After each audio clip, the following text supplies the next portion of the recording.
Good morning, class.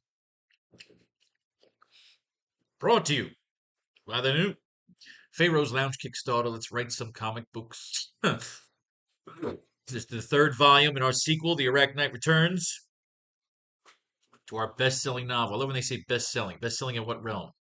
That it sold better than the book before it, so it's best-selling. It's best when it's selling. All right, recap of last class, last 2 pages. We did 5 and 6 last class. We'll do 7 and 8 today. We cut back to Peter and Nick Fury walking through the underground bunker. Nick Fury is holding what looks like a large drum of ice cream. You hungry, kid? Famished. Is that ice cream? Aged like fine wine. But I'm sure it's worth a try. I don't think that's how ice cream works. Peter and Fury enter the medical bay of the bunker, where we see Tony Stark connected to tubes, while he is constructed,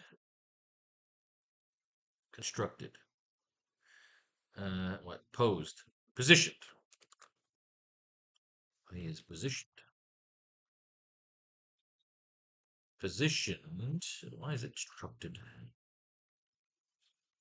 Positioned upright with several computer monitors, not only showing his vitals, but using magnetic energy to keep the radioactive particles from reaching his heart. Essentially, Tony is a prisoner to machines, but still has his mental faculties. I don't think our patient minds. Please tell me you found the salted caramel. Reagan's personal stash. Still thawing out. Well, everyone knows ice cream ages like fine wine. How you doing, kid? Closer with Peter and Tony Stark. Peter shows concern as well as admiration for Tony still working in his weakened state. I guess from this perspective, that's a hard one to answer, sir. No pity, kid. It dulls the senses. Besides, it's been a good life. Fury's been updating me on your past, present, and future. How's my crystal ball looking? Well, it depends, kid. What happened to Norman Osborn back at the lab? That crazy scientist had him laced up in a bacta tank. They were looking to harvest all the radioactive particles from his blood. I have a feeling that scientist was doing enough human trials to eventually experiment on himself. Yeah, he wasn't the body positive type, but he also wasn't the guy in charge. So someone wanted to take out Osborn, and they want to do it slowly. The man has a lot of enemies. Peter comically tries to spoon feed Tony ice cream, while Fury looks on and pulls out another cigar. So, did you do it? Did I do what? Did you kill him? Osborn. When we came to get Stark, we saw your two friends, the Vulture and the Sandman, take off with a load of gamma rocks. The rest of the place was stripped and destroyed. And we eventually found you. We never found him. I wanted to kill him. I had him right there in the busted lab.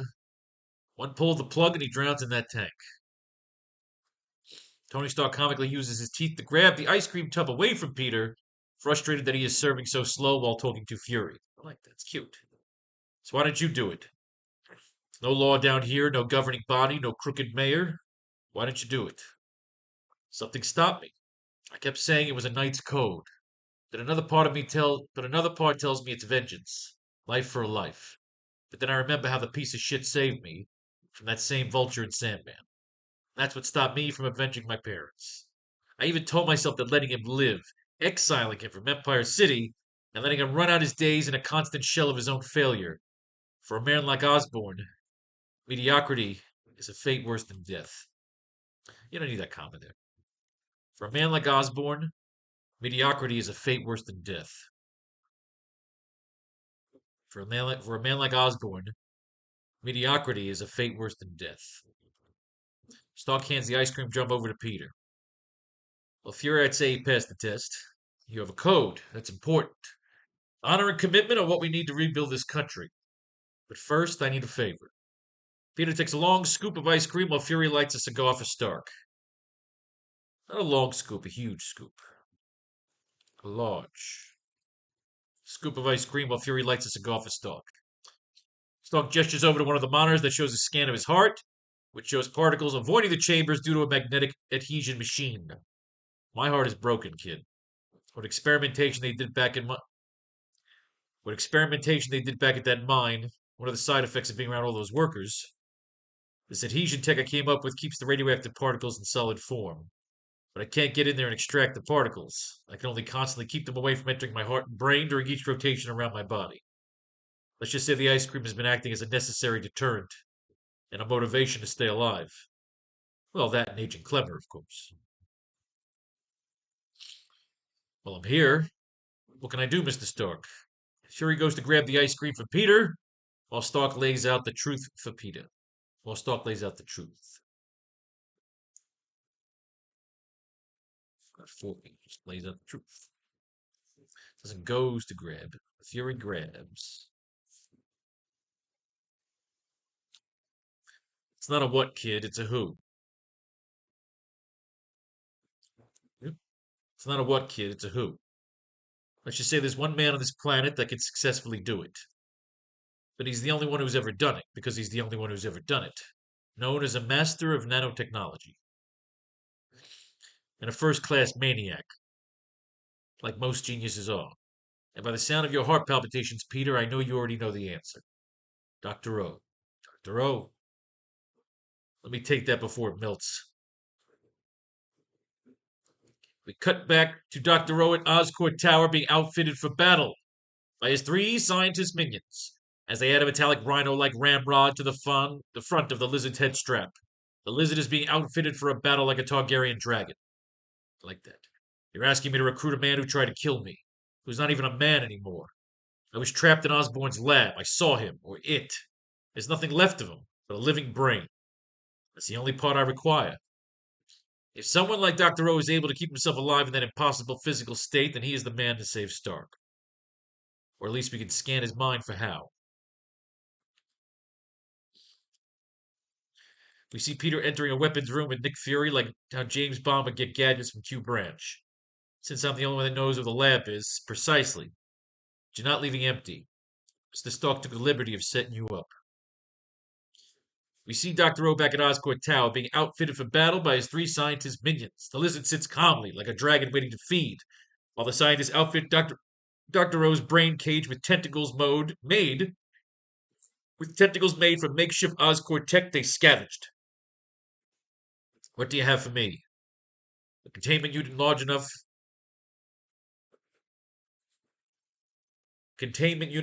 to hold the brain with about 48 hours.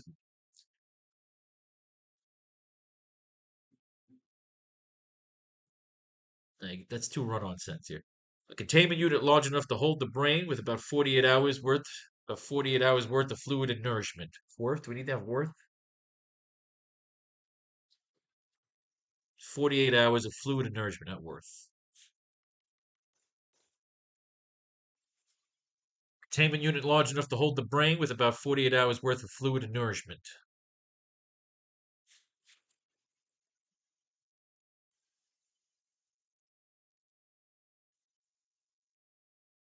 There's also a series of laser blades in case you have to slice through some unwanted tentacles.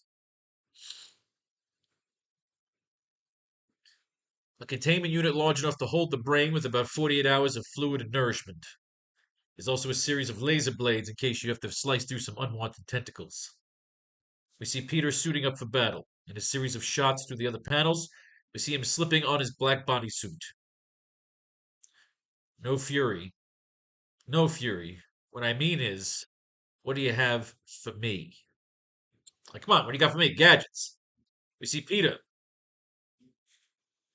We see Peter fasten the new web gauntlets as they steam lock onto his forearms and wrist.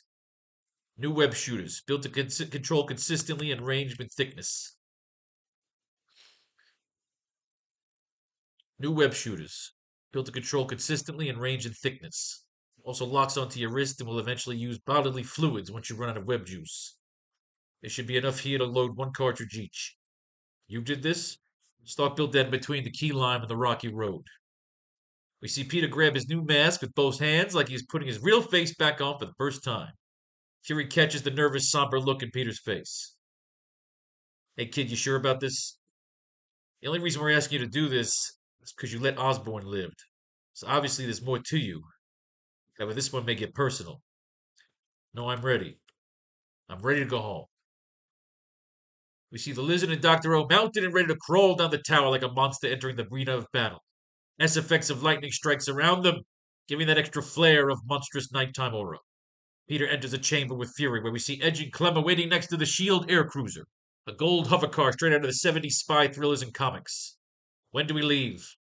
Now you can make eye contact with me once you. No. When do we leave? Now. You can make contact with me once you arrive safely at the lab. You're not coming along? I got to babysit Stark. We got other live agents out there. I got you a ride, Mr. Parker. Boom! Agent Clemmer. All right, so there we go. Peter's on his way back to Empire City via air cruiser. He hired himself some agents, so Fury got what he wanted. He sprung Stark. They let the Vulture and the Sandman go, or they'll probably end up going after him. They got Stark back. Now they got to save his life. The only way to save his life is to get the only guy that can get in there, but he's not a man anymore. He's a living fucking brain. What Peter doesn't know is that Dr. Octopus has escaped the lab. He has mounted himself onto the lizard like an avatar, and he has now been outfitted by those three scientists. And he's on his way. He's basically we have to get him to the mayor's office, where there is a back to tank holding the mayor's son, John Jameson, the astronaut, who's probably covered in venom spores. So we are really, really just smashing our universe together. Now we got to get Peter back up to Empire City, and we got to get some action going here. We are entering pages 7 and 8, so this will take us 25% through. So essentially, this is the first quarter. First quarter of the story, the first little section. We pulsate, we pound to our action. All right. Let's fix this stupid thing here. Great. Well, thanks, buddy. Appreciate that. Alrighty.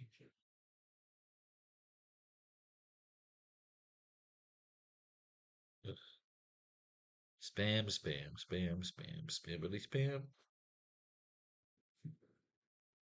They got to figure out a way to get rid of all these fucking spam things here. All right, baby, your food's here. We'll go down and get it in a little bit. Do this. Sorry. All right. Pages 7 and 8. Let's do some mining. Do we have anything good to use in our notes here? Gloria Grant, Spider-Man connection. All right, so you know what we want to do here in these next 2 pages? We got to get Dr. O over to the mayor. We got to get Spider-Man dropped off over to the lab to see that shit's gone down. We have to also reunite Peter with Uncle Ben. Remember, Uncle Ben thinks Peter's dead. So we get a reunion there. So let's go have some fucking fun here. Let's do some mining. It is now June of 1977. This is the month and year I was born. June 1st, 2 days later, after reading this comic book, I will be born in Brooklyn, New York. Wow, what a stupendous occasion. And what a stupid fucking story to celebrate the month I was born.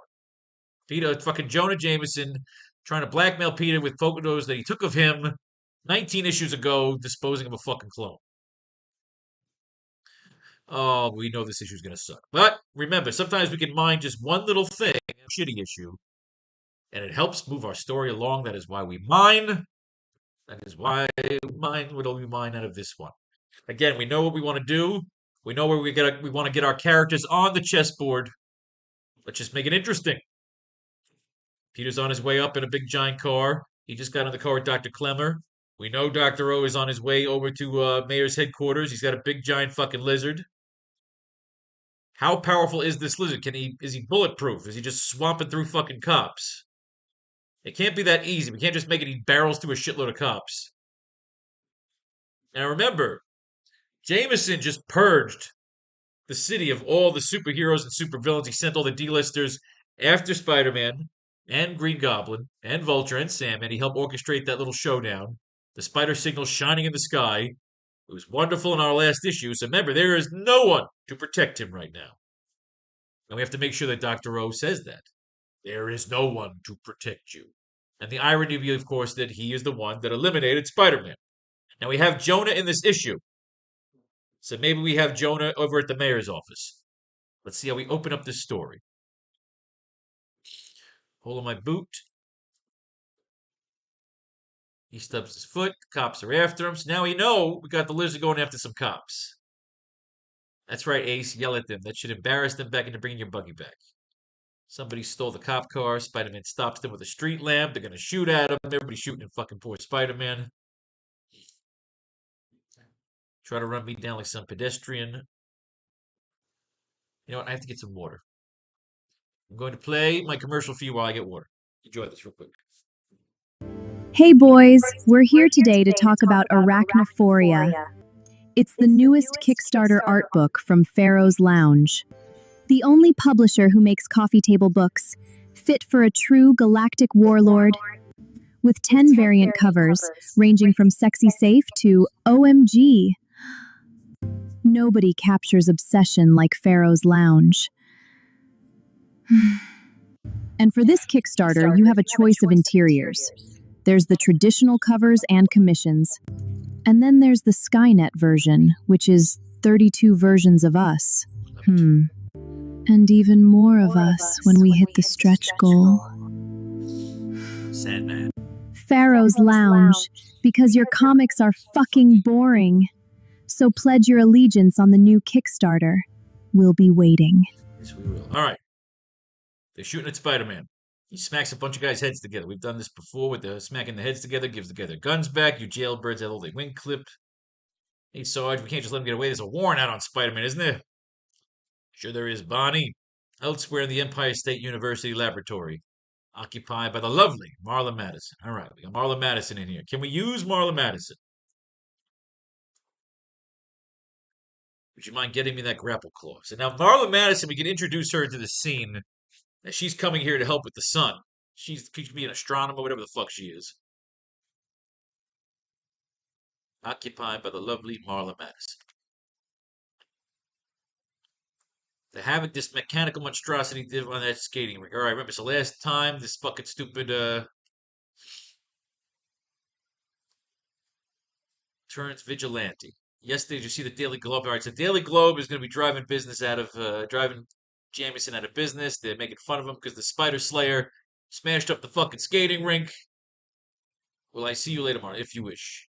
And Jonah, whatever you're planning to do, good luck. So now, good old Harry Osborn's going to therapy with Dr. Bart Hamilton.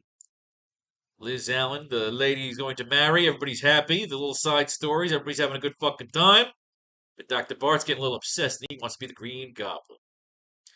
Now, Jameson's coming over here. So what I'm thinking is decorated early disgusting. Matter of fact, this place is almost exactly as it mattered. Decorated early disgusting.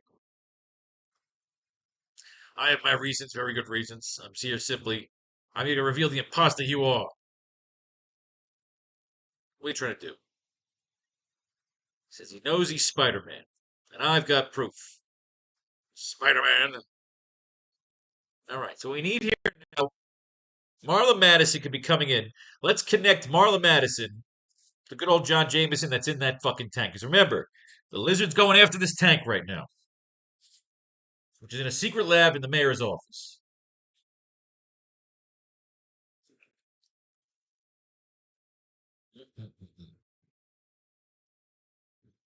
Oh, I hated these stupid clone issues are the worst. And it's even worse knowing that they're going to be coming back in like 200 issues. Should we ever get that fucking far writing our Spider-Man stories, is that we'll actually deal with those clone stories. I think we're just going to have to blow through them pretty goddamn fast. Match your photo in the center against my two photos flanking it on either side. He's saying somebody's blackmailing him. Somebody sold you some fucking forgeries. Who besides you could have produced those forgeries? Harry Osborn, who was still roommates when he was the Green Goblin. You convinced me. Well, my boy, it appears I owe you an apology. Along with the small raise, I expect to find him expect raise. All right. So Jonah, let's connect J. Jonah Jameson with Marla Madison. She's coming in here to meet him now. The back to Tank and Jameson's body. First venom infestation on Peter in the climax. I'm thinking we have to have a fucking war. We got to have a fight inside the mayor's office. That tank's got to be busted. Or they could use the tank. Something's got to happen with this. This tank is now a valuable commodity. Dr. Rowe needs this tank because he's weakening. He's got a temporary band-aid on his situation. He is on borrowed time. They got to get him into that fucking tank. Problem is, Jameson has the tank. We need to get this tank into the story. There's a tank with the mayor's son, the mayor's unconscious son.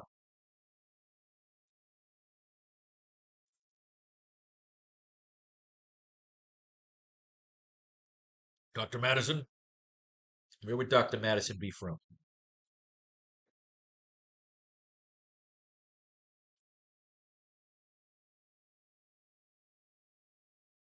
She's been brought here from Metropolis.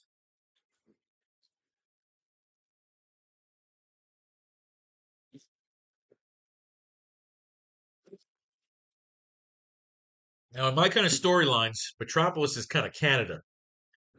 I always picture the idea of Metropolis like Superman, Lois Lane, that they'd be nicer, more behind in the times. I see Metropolis as Toronto, not Montreal, definitely Toronto. I've been to Toronto enough times. I love Toronto. So I'm going to say Metropolis is Toronto. I like that.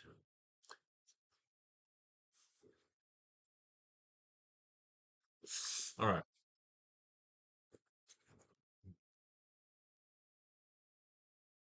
Love making comic books. You never realize how much you fucking truly want to do it for the rest of your life till it's almost being taken away from you. Huh. We need a showdown at the mayor's office.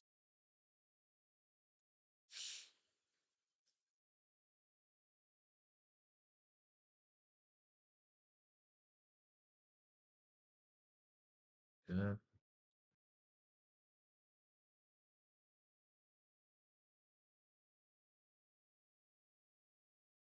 all right. Cut to a Farscape shot.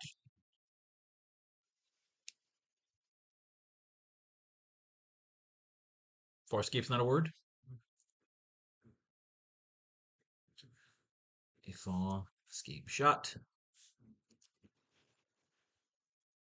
Vampire City. Floating in the clouds as the sun sets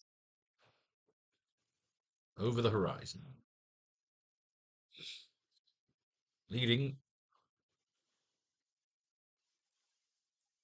to a crimson haze that foregoes a dark night ahead. Caption across the panel reads, Meanwhile,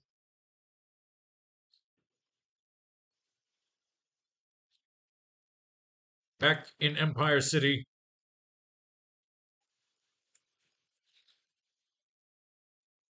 Mayor Jameson. Mayor Jameson, what?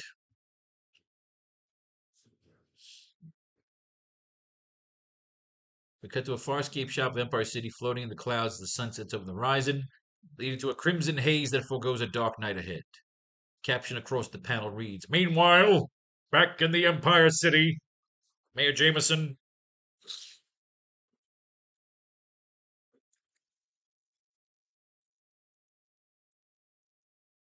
Mayor Jameson.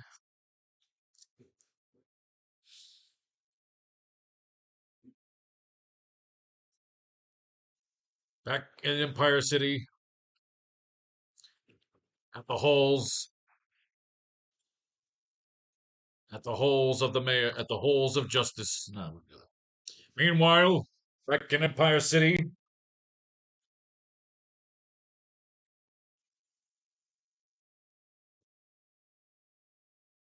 the mayor manifests.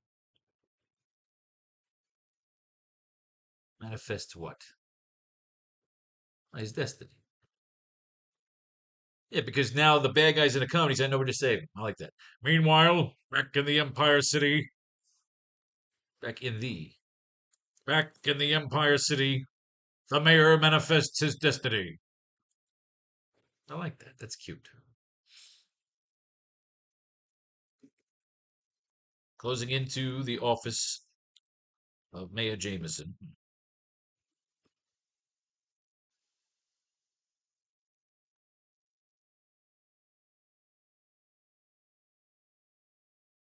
See, the office is nearly abandoned. Yeah, that actually helps. It helps that it's abandoned because now we know that the lizard will have less, a little less resistance. Closing into the office of Mayor Jameson, we see the office is nearly abandoned as he is having a secret meeting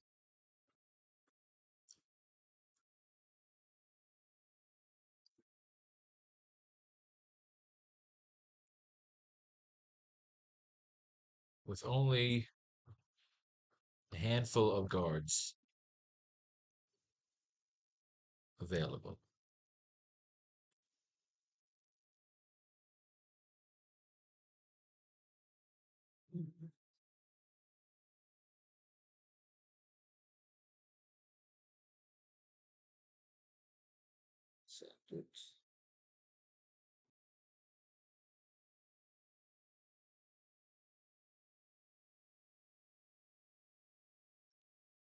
All right. Closing into the mayor office of Mayor Jameson, we see the office is nearly abandoned. He's having a secret meeting with only a handful of guards available. Should there be any guards there? Should there be no guards? Not nearly. It should just be fucking abandoned.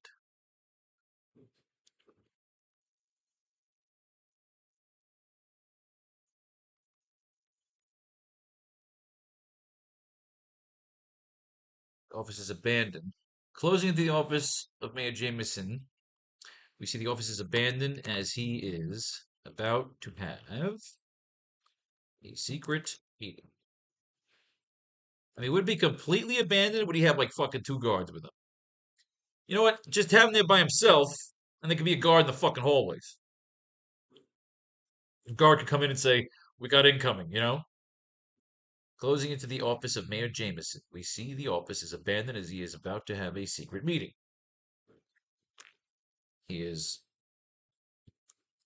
puffing heavy on a cigar, and seemingly drinking a steaming cup of cocoa simultaneously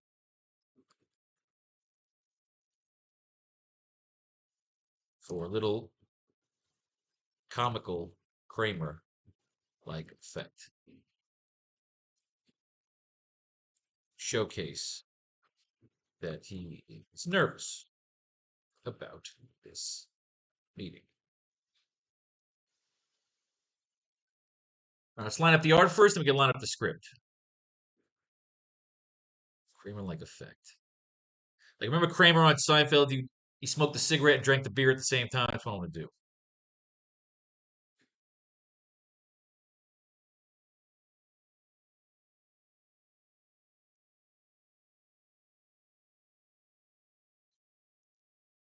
Okay. Let's just have her right off screen. Just say Mayor Jameson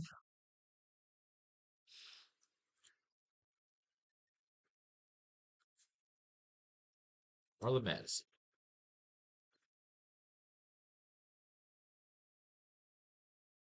Mr. Mayor,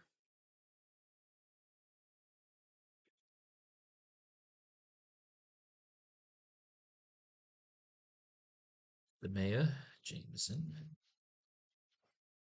Closing into the office of Mayor Jameson, we see the office is abandoned. He's about to have a secret meeting. He's puffing heavy on a cigar and seemingly drinking a steaming cup of cocoa simultaneously for a little Kramer. You know what? It should be sunsets. As midnight, as the midnight moon dances over the horizon, leading to a dark crimson haze that forgoes a dark night ahead. Not a dark crimson haze. Okay, there we go. Meanwhile, I love my meanwhile. I'll always do it. Best part. All right, it's just Mr. Mayor, Miss Dr. Madison. Now, what else we got here? Closing into the office of Mayor James, we see the office is abandoned. He's about to have a secret meeting. He is puffing heavy on a cigar and seemingly drinking a steaming cup of cocoa simultaneous for a little comic Kramer-like effect to showcase he is nervous about this meeting.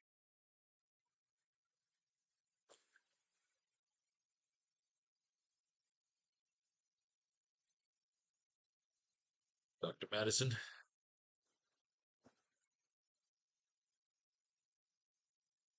Oh, you know what? He shouldn't say Dr. He should just say Doctor. Mr. Mayor, I've been expecting you, Doctor. So the idea is the tease is it's a Dr. O, stupid, but it's cute, Mr. Mayor, I've been expecting you, Doctor.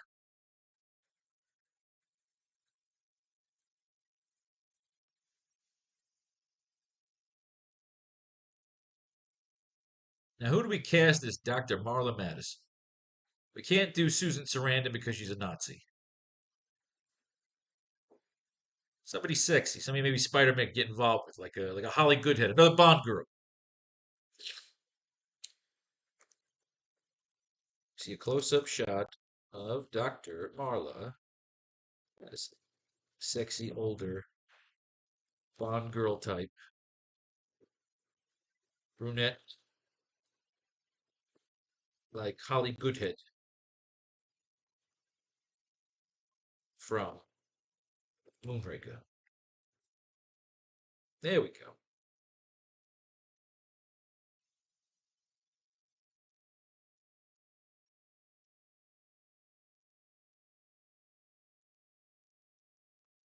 She is a what? What kind of scientist should make her? She's a scientist from Metropolis, specializing in Luna what?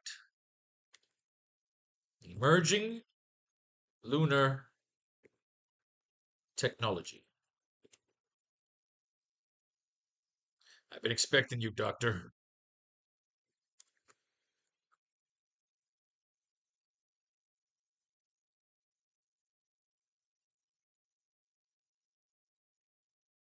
I've been expecting you, Doctor. By the end of this page, Dr. Rose getting in this fucking office. We see a close-up shot of Dr. Marla Madison, a sexy older Bond girl type brunette, like Holly Goodhead from Moonraker. She is a scientist from Metropolis, specializing in emerging lunar technology.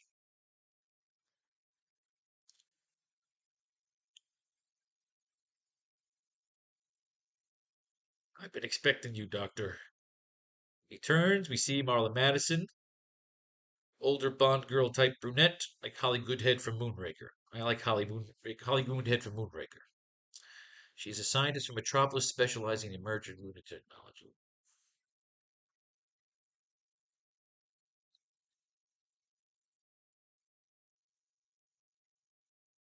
What is she saying here? What do we got? Let's mine a little more. Let's do some mining.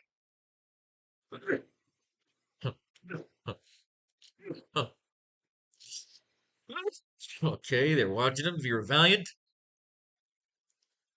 Is it exciting to see Spider-Man in action? Spider-Man jumping around. Spider-Man having a good fucking time. He's watching somebody enter the do not enter place. He's watching somebody in a shady trench coat. Following another guy in a shady trench coat. National Sneaks and Skulkers Convention. His curiosity is on the loose. He's yanking up one of the fucking bad boys. You're not Bright Eyes, not so long as there are laws against littering. All right, so what has he got? He's beating the shit out of these guys. He's torturing one. He's holding one against a fucking mountain. He's webbing another guy up. Ooh, I like this little revolving turret gun. Laser cannon. All right, good. We got something here. The boss brought down from the Tinkerer. All right, another mention of the Tinkerer. The laser cannon. Roll out the laser cannon.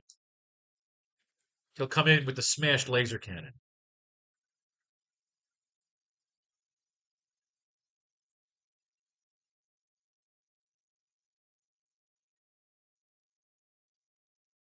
Use my wall crawling powers. They've been really used before. I like this laser cannon. That's a nice weapon to play with. We can mine that out of this issue. He's deactivating Gizmo, laser cannon. Now the thug's gonna take a few shots at him. It's not gonna work. They're gonna break their fucking hands. Spider-Man's gonna smash them all into each other. A couple of pile drivers, and it turns out the Kingpin. It's not the Kingpin, though. It's Dr. Faustus. Never heard of fucking doubt. My friend, I assure you, I am not this so-called Kingpin you're talking about. I am Dr. Faustus. Oh, fuck you. Really?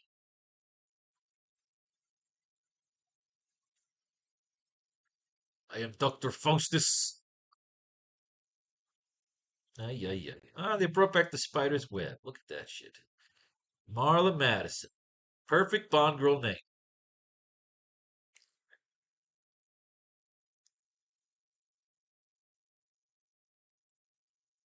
All right. That brings us to July, which we do before team up. So that would be here. So next up would be Spectacular Spider-Man, still in June. We got Glory Grant. We got Bond girls out the ass. We're on a nice little fetch quest here with fat battles and complications.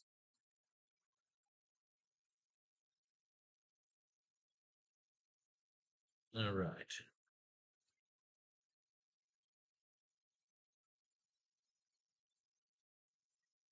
Of course, you think it's Dr. O, and it's not.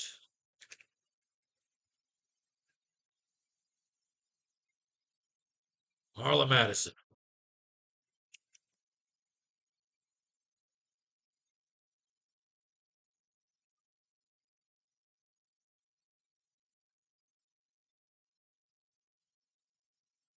Greatest mind in Metropolis. I like sneaking Metropolis in here because I have a crazy feeling that if I can make a third one, if I can make a third Spider-Man novel, we can go 6 fucking volumes in a third Spider-Man novel. For some fucking crazy reason, I want to do Spider-Man versus Superman. It's what I'm feeling. Or we could do the AracKnight Rises. But before we start looking ahead, we got to finish volume fucking 3. Marla Madison, the greatest mind in Metropolis.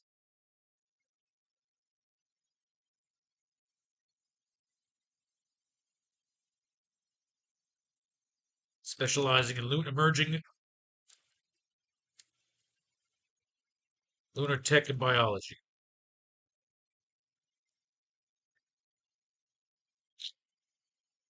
Marla Madison, the greatest mind in Metropolis, specializing in emerging lunar tech and biology.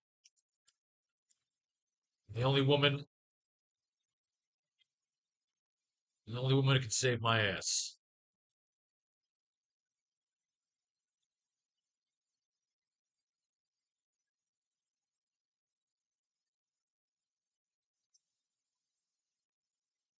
Pays to specialize. Pays to specialize, Mr. Mayor.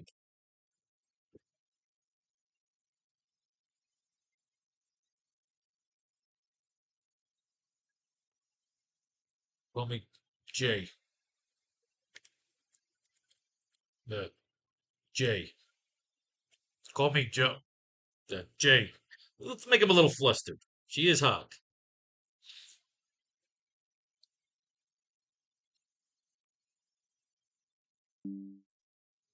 Disconnected or reconnecting? Don't fucking do that. Mm, good.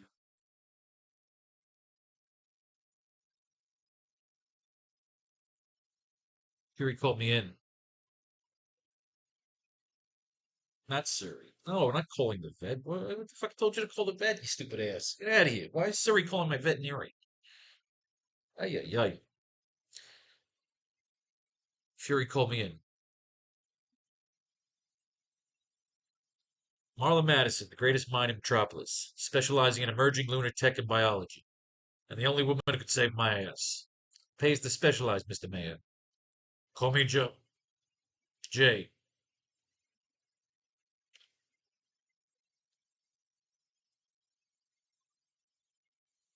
Fury said. Fury said he owed you a favor.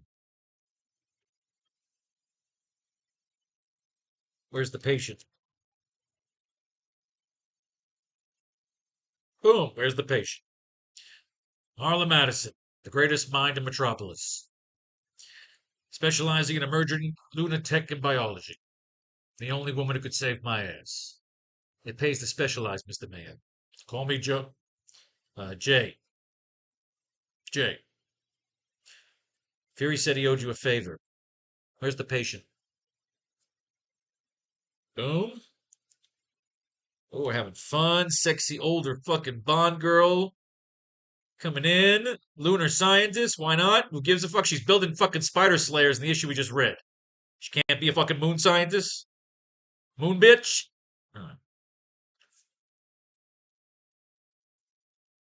Jameson, the lever, which opens up the room, up the slider, which reveals the back of the tank holding the floating, unconscious body of Colonel John Jameson, who is still covered in mysterious moon spores. Moon spores and gems. She could say blue area written all over it. So now we get some mythology. Remember, we're making our own little Marvel universe. We get a little mythology here. The moon is active in our Marvel universe. Remember, they just shot fucking the Fantastic Four up to the Mars colony. Now they ain't gonna make it to the Mars colony, or they're gonna make it an alternative Mars colony. I'll get to it if I ever write a fucking Fantastic Four story. Ooh, my legs are shaking here from anticipation. Jameson hits the lever, which opens up the slider, which reveals the back of the tank holding the floating unconscious body of Colonel John Jameson, who is still covered in mysterious moon spores and gems. Jameson. SFX, get some SFX in there. Of the door opening and revealing the tank.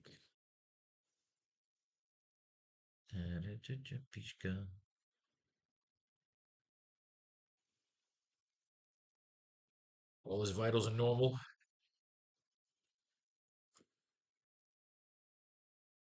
All his vitals are normal.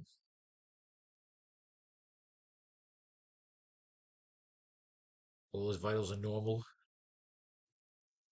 There's no deterioration.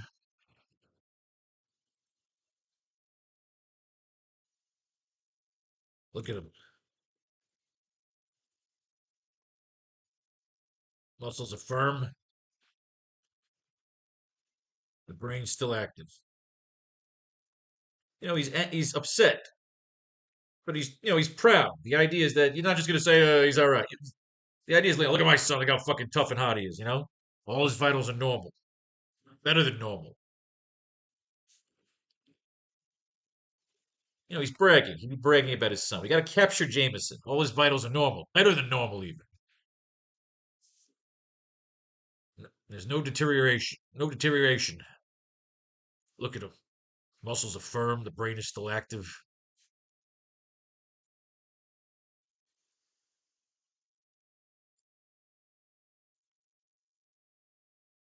He could be leading the next mission to Mars. He's nervous. He could be leading the next mission to Mars.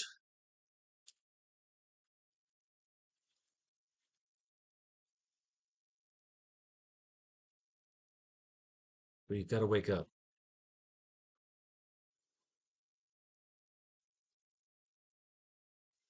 We'll have a couple of dots. Yes. Yes. He's going to wake up.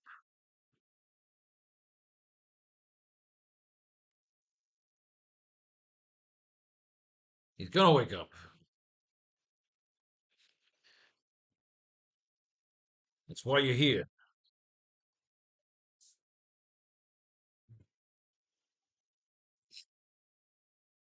All his vitals are normal. Better than normal, even. There's no deterioration. Look at him. Muscles are firm. The brain is still active. He could be leading the next mission to Mars. But he's got to wake up. He's got to wake up first. Yes. He's going to wake up. That's why you're here. Remember, Jameson's arrogant. He's an asshole. But he also loves his kid. So that's a good scene. That's a good scene. I like that. That's why you're here.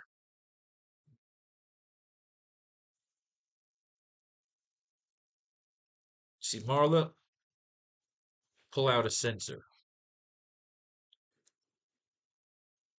to run over the tank, over the base of the tank, inspecting the gems and spores while Jameson puffs and looks on.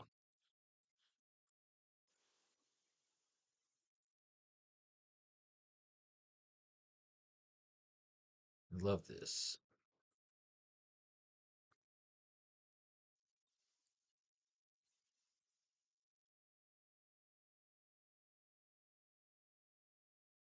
We give her a little personality. She is a Bond girl. It says blue area written all over it. And I would read Fantastic Four. When they would start going to the moon, there was the blue area where the Watcher lived. If the Watcher lived in this blue area, something got to him.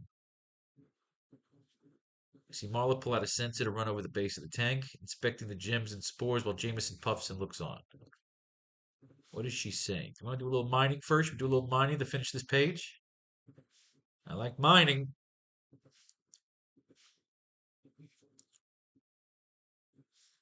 Whatever happens, maybe they shouldn't break the tank. They need this fucking tank. But maybe whatever happens in this fight wakes up John Jameson.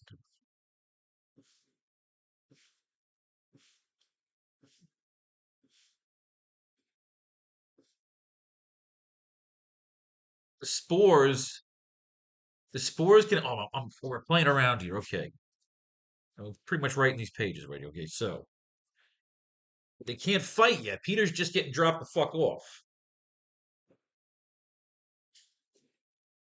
You need enough time for Dr. O to get in there, and he's kind of like holding Marla Madison hostage and telling her to open up the tank and take him out.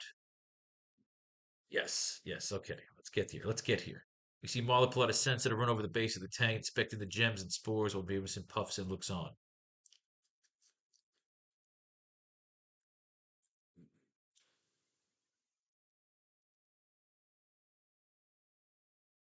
Marla Madison.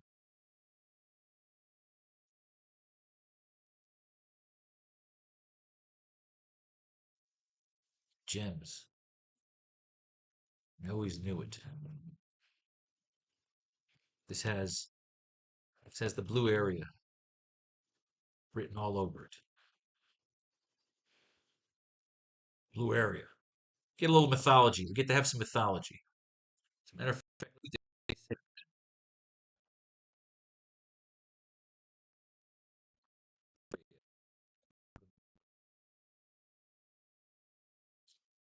created by the Kree, it's part of a competition with the Kahati, has been a say many pivotal events involving Marvel characters. Yes. Okay, give me this.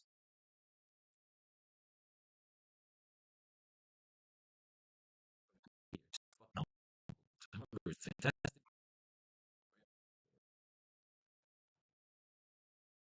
We just tease it now and we actually put a towel to read about it. Our little.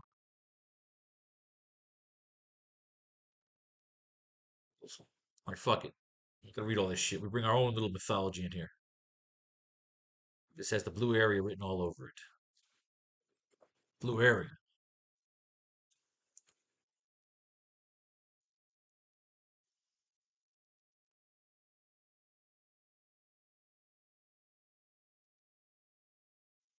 Before the war broke out.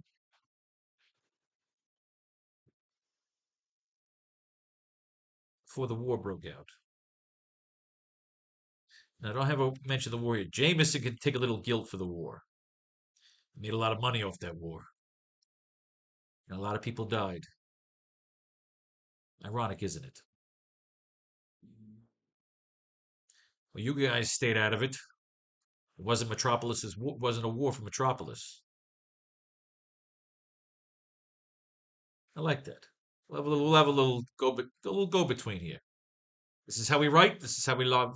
John Byrne was the penciler on Amazing on Marvel fucking Team Up. All right, just kind of spotted that.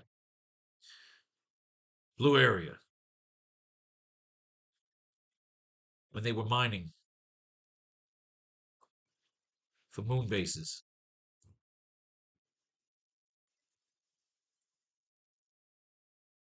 They were mining for the moon base.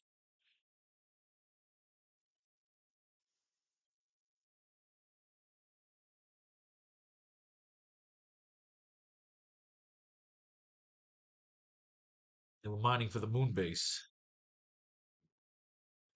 When they were mining for the moon base,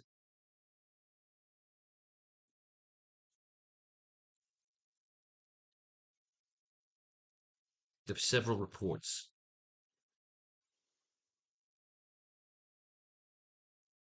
Heavy radioactivity.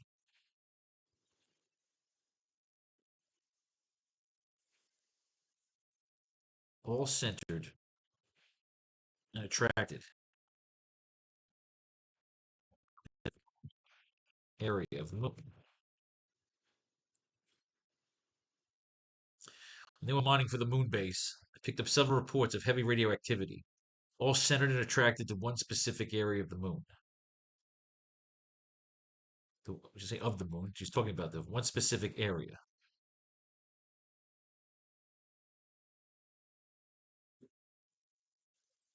Through enough traditional research was getting me nowhere.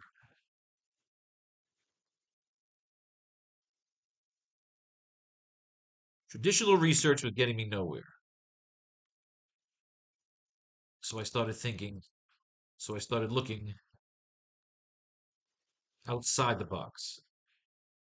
Outside the box of outside the box of logic. I dove deep into mythology.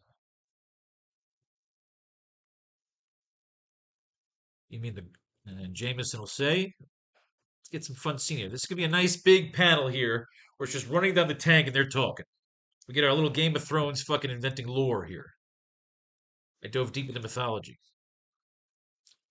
You mean the Greeks? You mean the Kree? Skrulls? Kree, Skrulls. I mean the Kree, the Skrulls. Even the Titans.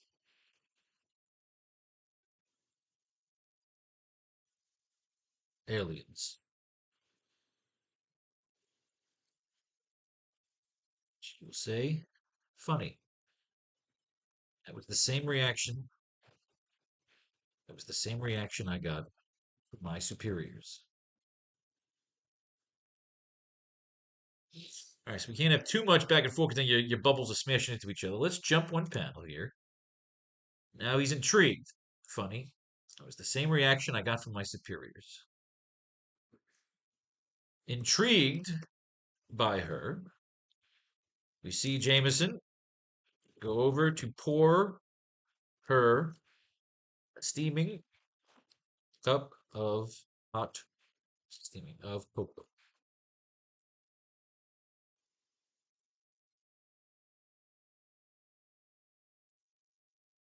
While she continues to study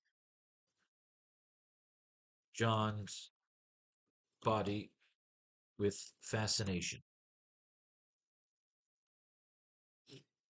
Jameson will say, oh, I love writing my pages.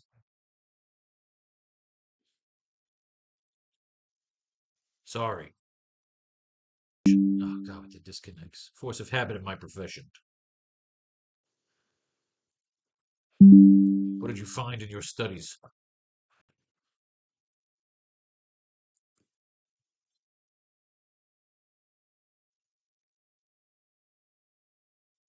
There's a connection. We do something real here. There's a connection between that area of the moon. Because there's a connection because and what did you find in your studies? Found. Found there's a connection between that area of the moon and major interplanetary space travel.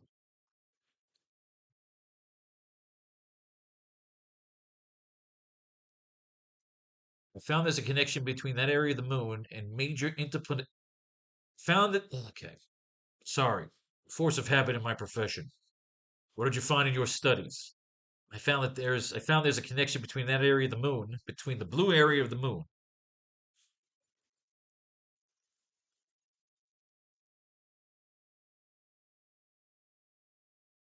I dove deep into mythology. You mean the Greeks? I mean the Kree, the Skrulls, even the Titans.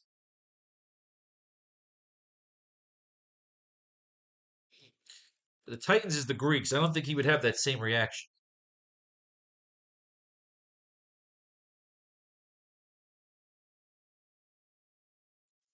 The Watchers, yeah. That would make him go, oh, Jesus.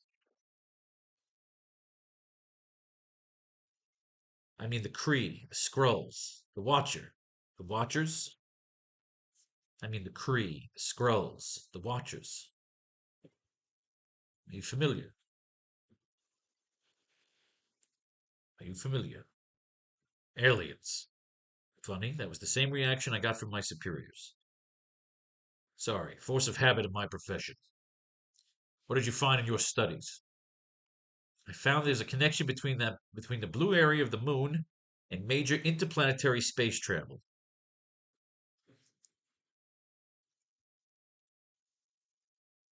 For multiple races, for multiple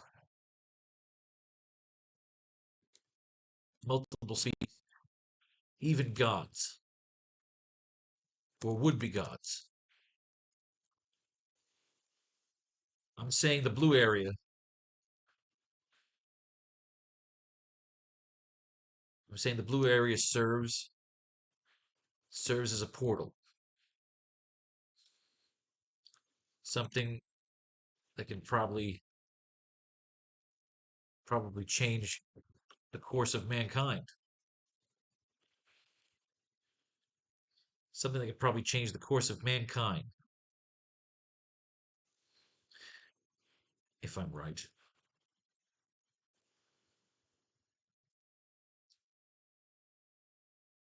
Shouldn't say if I'm right. Sorry, force of habit in my profession. What did you find in your studies?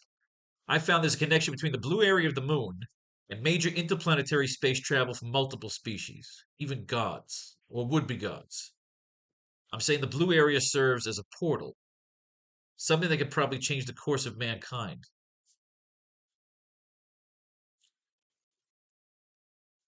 All right, let's add another panel.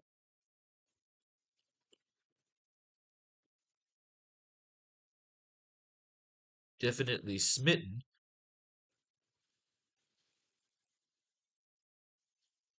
with Dr. Madison. Jameson brings over the cocoa and gestures to offer her a cigar. But you know what we gotta have here? We gotta have the T-Rex stomp. Definitely smitten with Dr. Madison, Jameson brings over the cocoa and gestures to offer her a cigar.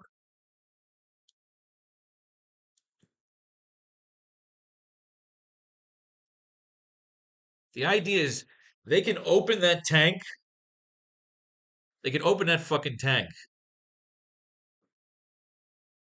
Like they could open, like I like this. They can open that tank and the fucking spores could attack the lizard and literally drain everything out of the lizard and turn the lizard back into a human being like the Hulk, leaving Dr. Octopus to kind of slink away and then Spider-Man will tackle him and battle him with like the living fucking brain.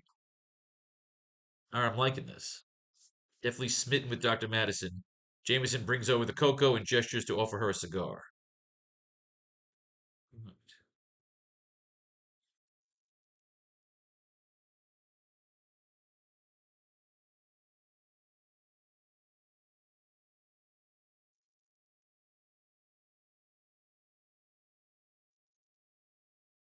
Wow. You really are from Metropolis.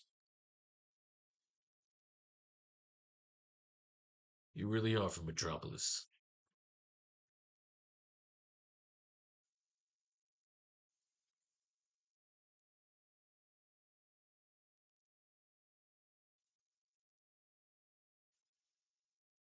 Well, if I'm right. Well, if I'm right, J. Then whatever is in that blue area.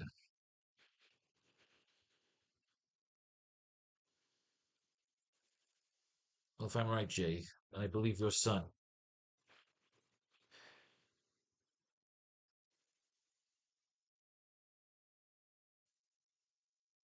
Well, if I'm right, Jay, and my readings match, and your son stumbled upon the exact place I'm talking about.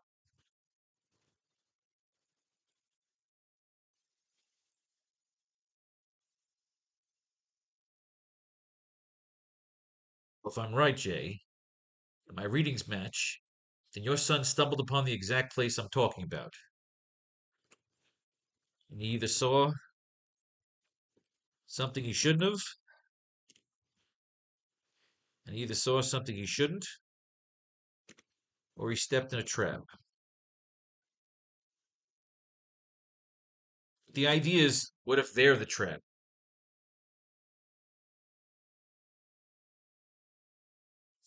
Oh, I like this. I like this. We get a little intrigue. Remember, they used him as a trap to get onto the planet. Well, if I'm right, Jay, and my readings match, then your son stumbled upon the exact place I'm talking about. And he either saw something he shouldn't, and he either saw something he shouldn't, and James is going to try and finish her sentence.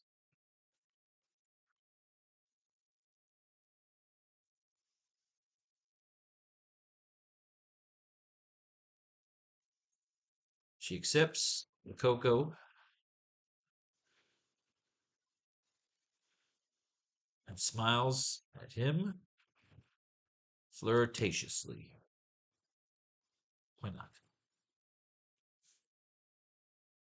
Well, if I'm right, Jay, and my readings match, and your son stumbled upon the exact place I'm talking about, and he either saw something he shouldn't,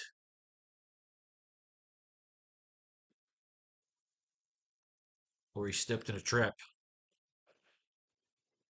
Or he stepped in a trap.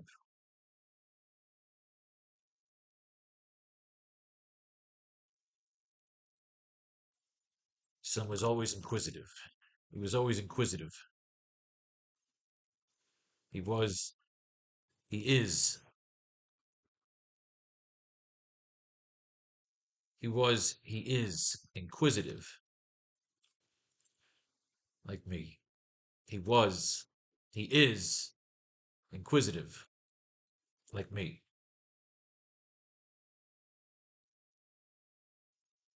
I'd like to believe,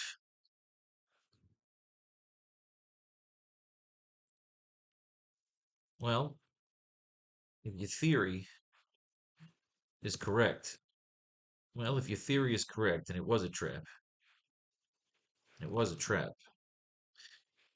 then why is he still alive?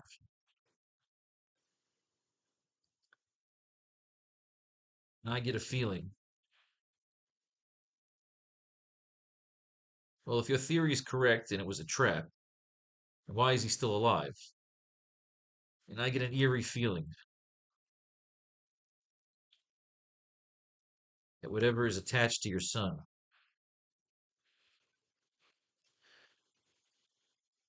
is not only keeping him alive,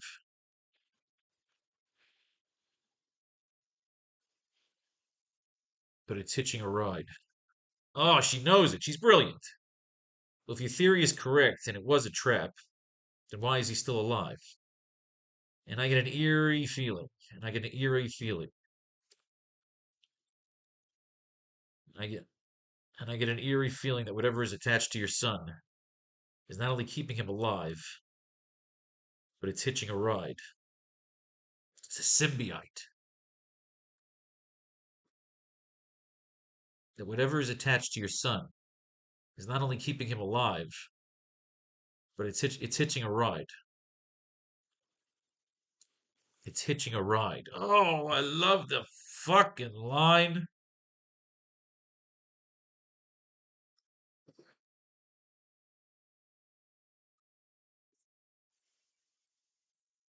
SFX off panel of a monstrous stomp.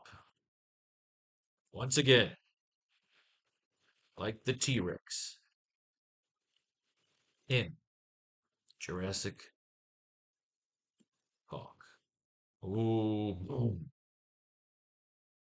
It's not only keeping him alive, it's hitching a ride. Ooh. Ooh, that's some eerie shit. I love making comic books. It's not only keeping him alive, it's hitching a ride. As for Dr. Octopus, he was this captured scientist. I have to go to Mayor Jameson for his son. That's what we're writing right now. Boom, we have our connection with Spider-Man of battle with the Lizard Duck. Michael Morbius runs Storyville, Floating City, Red Light City, Gloria Grant, Appalachian Mountain, Venusville. We're creating our little world. We're world building here. Confrontation, Dr. Rowe, the mayor's building with the back of the tank. That's what we're building up for now. All right, so that is probably what we're doing here with page 8. But you notice we did the monster stomp.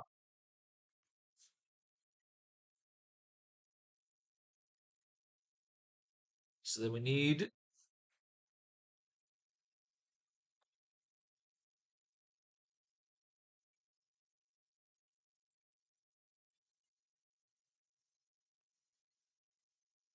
the hell is that?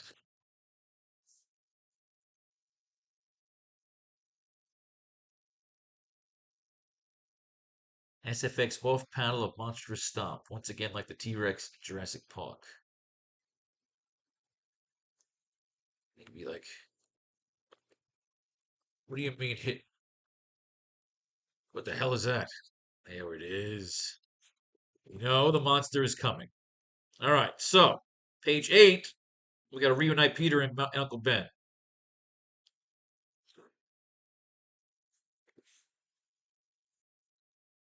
The lab is blown up. There's nothing useful at that lab, so we don't need to see Peter at the lab. We do need to see. Did we move the notes? We gotta move the notes. Move the notes down here. Confrontation, Dr. O, back to tank. Venom at the climax. Not really Venom at the climax. Guilt for never venturing into the wasteland. We did this, right? No, we gotta do this now. All right, do this now. We're gonna do a little mining of Spectacular Spider-Man.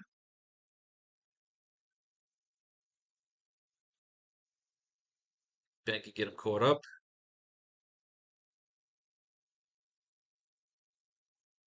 I like that instead of having him attack there with some dead guards, you get a little bit of that. What the hell is that? Then we introduce some. I just was playing. I've been doing portals with my own comic books. I always thought, fuck it, let's have it be a portal. A portal for these alien races. This way, it's always. I always hate how they can fly across the fucking universe like it's nothing. Like we go down the fucking block to get 7-Eleven. So what if that blue area is a planetary fucking portal? John Jameson stepped towards this fucking portal and got jacked. I got an eerie feeling that whatever has attached itself to your son is not only keeping him alive, it's hitching a ride. You know, the good old fashioned aliens are hitching a ride. So boom, there's your fucking cool twist. Rather than play with it as a big plot twist, just puts it right out there on the fucking tables. We just keep the action rolling, keep the story going. I hate a plot twist when you already know the plot twist. It's like just have her put it on the fucking table. Those fucking spores are coming here. They took your son for a ride. They're not. They didn't kill him. Why is he still alive?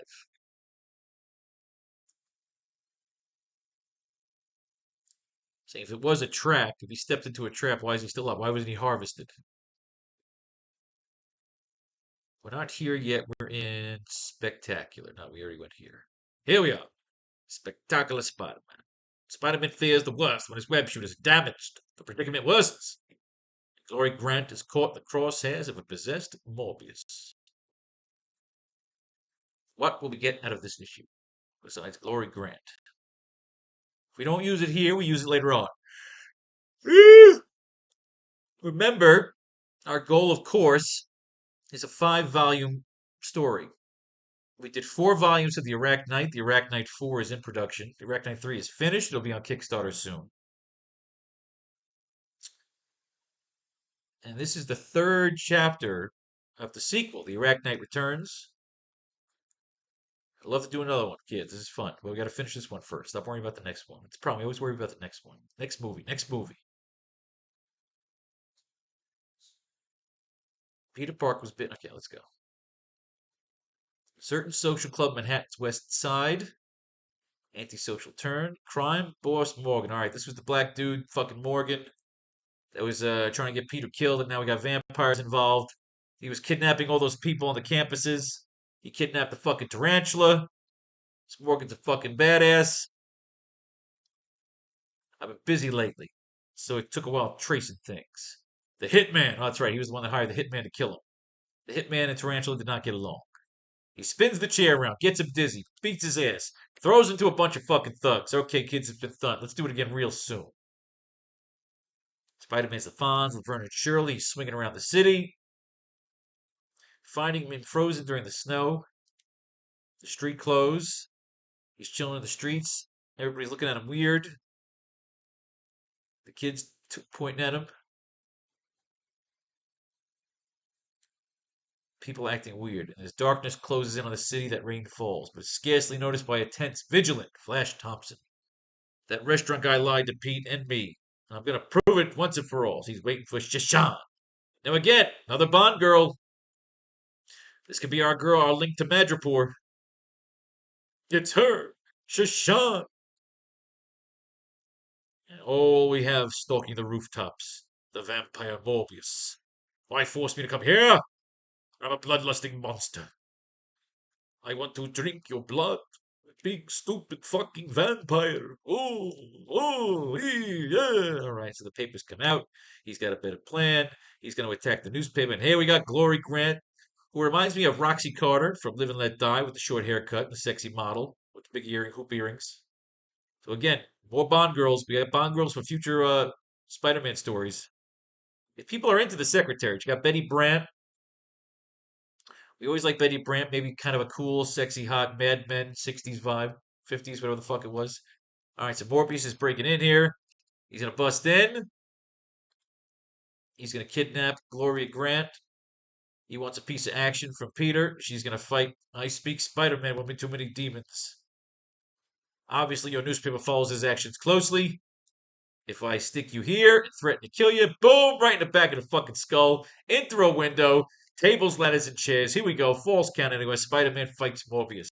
Shoots him in the fucking head. Swings around. We got the truck coming for Spider-Man. He's got to get out of the way at the right point, but he doesn't get hit by a truck. Holds the garbage can. The vampire swoops down. Mary Jane's making fucking placards because she's a hot piece of ass. And how come he's never had a three-way with Mary Jane and Glory Grant? But good old fucking May is a protester. She hates Spider-Man. Spider-Man's fighting a fucking vampire. The vampire's flying away. He's fixing the fucking web shooters. But all of a sudden, the web shooters are busted out. We just gave him new web shooters. Glory Grant's still climbing down the fucking water tower. He's got to grab Glory Grant, swing with her this way, swing with her that way. She's holding on for dear life. He's getting fucked up down the mountain. He holds on tight, swings up here, strong, against the wall. Uh-oh. Somebody is what? Starting now. All right, so somebody is obviously brainwashing the empathoid commands. Oh, Jesus Christ. Another D-list villain? Is that what we're fucking doing here? The stunning secret of the unbelievable fucking empathoid? Oh, God. This is the why I didn't read this fucking title. They believe that you weren't getting enough Spider-Man. Were you? Because this is what they were giving us. So now, again, before we would go here, we'd come back here. So if we're all caught up chronologically, it's 170. Then it would be Spectacular 8. And then you'd move on to Team Up number 59. Did we get anything to use there? This is this fucking shithead Dr. Faustus coming in for this next issue here. So we have to do on page 8. We didn't show Lizard fucking up guards yet. Because remember, there's no guards. It's a secret meeting about his son. Nobody knows what he's doing for his kid. Now, Peter now is what? Peter has to reunite. Oh, I still never put the note. No, I put the notes down here, right? Yes, we did. has to reunite with Uncle Ben. Lizard has to open the tank. Dr. O forces them to open the tank.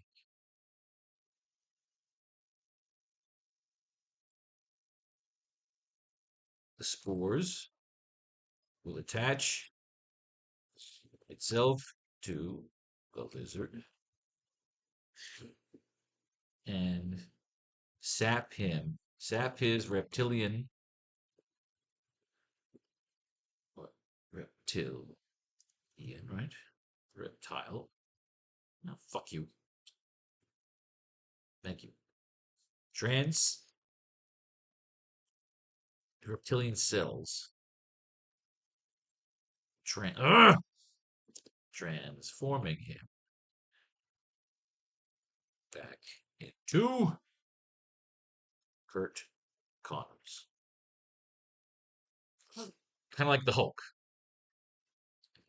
Like the Hulk turning back into Banner. And the idea could be Dr. Octopus could like fucking get out of there and like attach himself to like weapons and shit. And he'd be shooting at Peter all over the fucking building. You know, it's like get him back in the tank, get him back in the tank.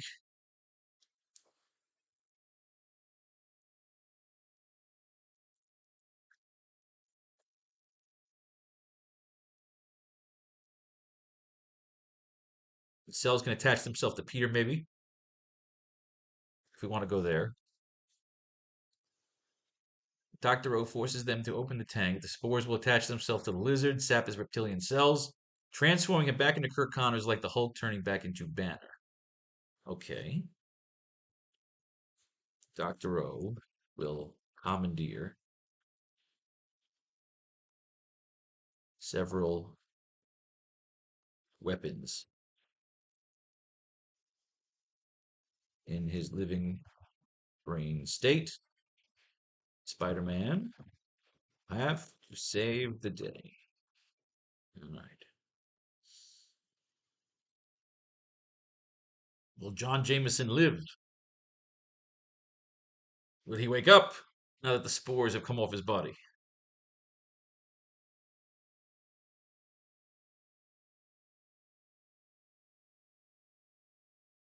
Well, if your theory is correct, it was a trap, then why is he still alive? Why wasn't he harvested? Why wasn't he harvested by whoever captured him, by whoever caught him? And I get an eerie feeling that whatever is attached to your son is not only keeping him alive, it's hitching a ride. What do you mean hit? What the hell is that? Pete has to reunite with Uncle Ben. Dr. O forces them to open the tank. The spores will attach itself to the lizard and sap his reptilian cells, transforming him back into Kirk Connors like the Hulk turning back into Banner. Dr. O will commandeer several weapons in his living brain state, and Spider-Man will have to save the day. So that's what we could do. It's where we want to get to. So let's do this. Let's mine this fucking stupid Dr. Faustus story that's now frozen. Let's see what we got here. If the Emperor's coming here, we shall double our efforts. I hope so, for your sake. The Emperor is not living. Die.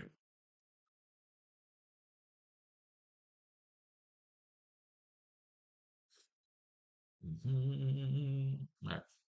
Oh, this fucking stupid character. Dr. Faustus. Now, what is Dr. Faustus about again? Remember, we always mine. We don't dismiss. You never know, we get a cover idea or even just one little idea.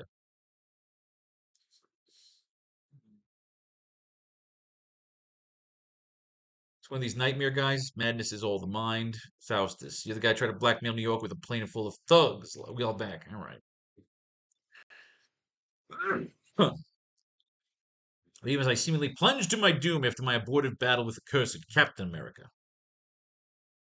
Stripped off my jacket, pulled her. Yeah, I always get away. Always get away, you stupid fucks. Ironic, is it not, that my own fear should save me? Maybe so, Doc. But there's nothing you can do that will save you from. Huh? Impossible. It can't be. So this guy basically made Spider-Man trip his balls off and think all the bad guys were coming back to kill him. All the bad guys were coming, Vulture, Sandman, fucking Werewolf by Night. Yep, all fucking you up. Rhino, Man, Wolf, Morbius, Shocker, Vulture, they're all here. The gang's all here. I'm having fucking nightmares because you, Dr. Faustus, made them all go away. Big fat Dr. Faustus thought it was the Kingpin, looked like the Kingpin, drawn like the Kingpin. Liz Allen, always remember, another possible Bond girl.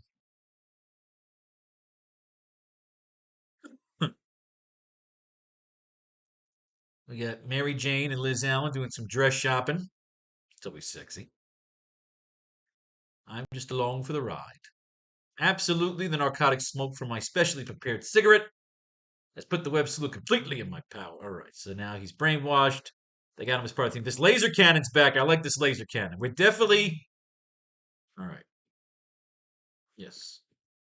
Dr. O will commandeer a laser tank in the mayor's weapons area depot.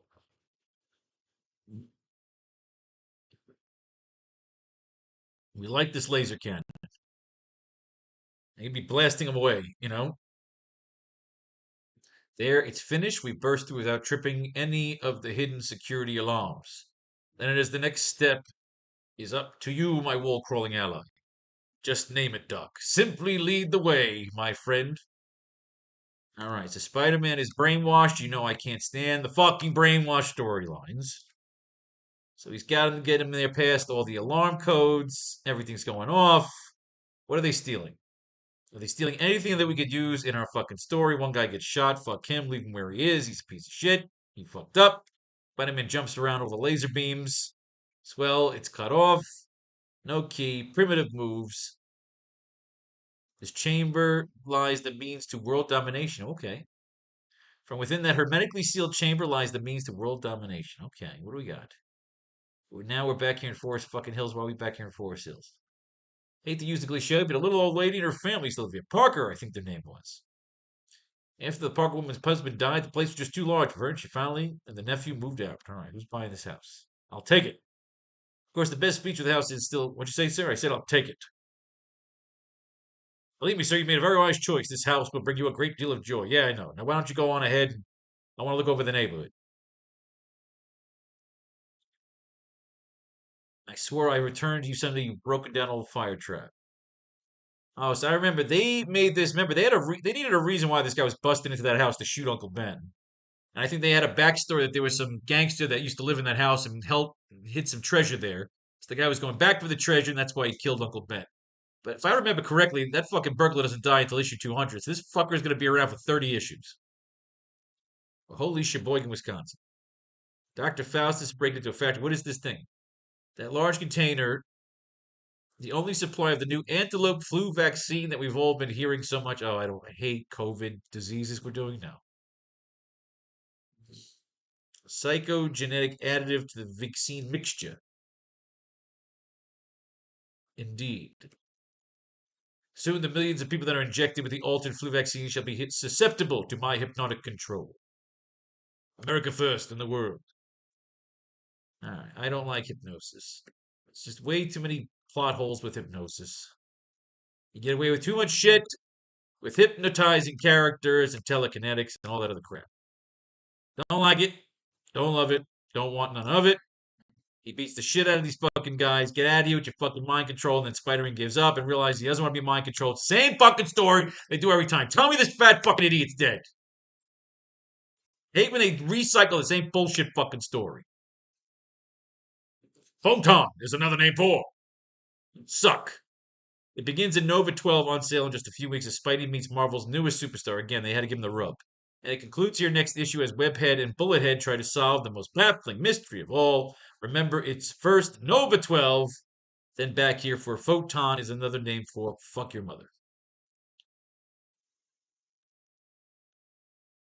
You fucks. Fucking photon. Really? That's where we are? Is that where we are? You gonna make me go read this other stupid issue, photon? Can we use anything here with photon? Well, we go in chronological order. If we were little kids and I was just born and I'm 1 month old, and these are the 3 issues coming to the house, and the idea is people would, oh no, it'd be Marvel Team Up would be second. Remember, that's the second title. It's not Spectacular. Spectacular's third. It's Marvel Team Up. We're all caught up in July. Should we mine, or do we get anything out of that issue that we can use? Last page, we ended it with stomping. We know the lizard is coming there for Jameson. Jameson's opening up that tank. We know where we want to get to.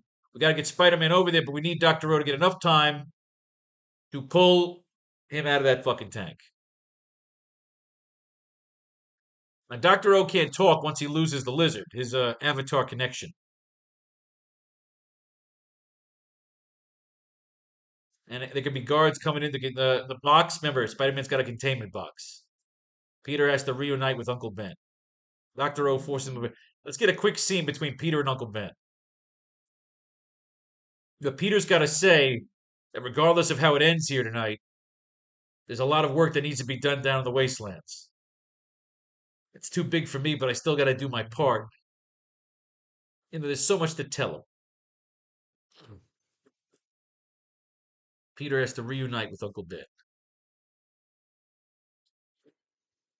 All right.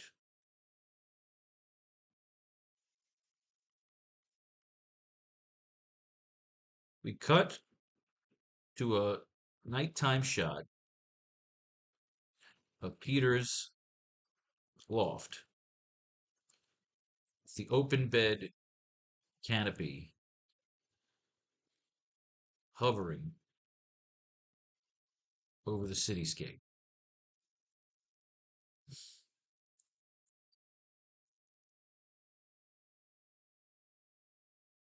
Peter's Empire.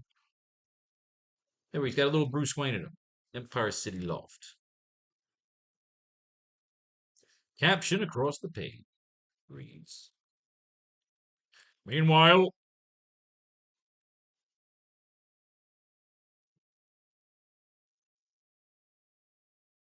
back at the Parker Loft,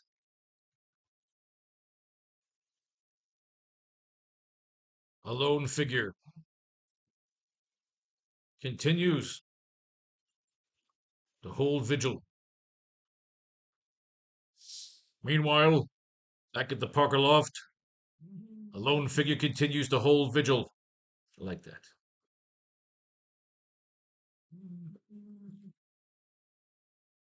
All right. This.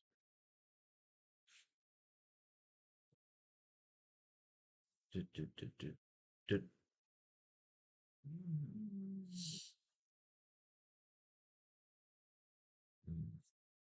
Meanwhile, back at the Parker Loft, a lone figure continues to hold vigil.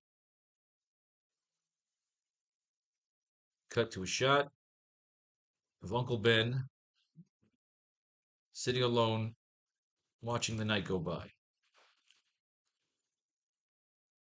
He is still heavily bandaged from his injuries when Dr. O escaped the Osborn lab.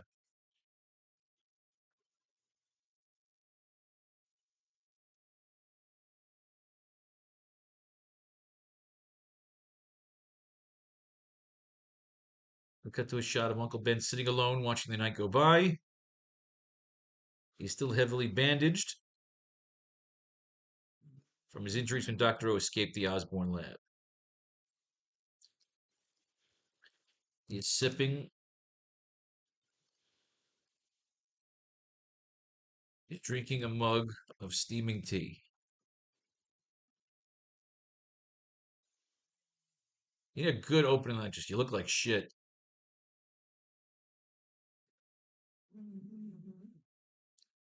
Peter. Off panel. Man. You really look like shit. Man, you really look like shit.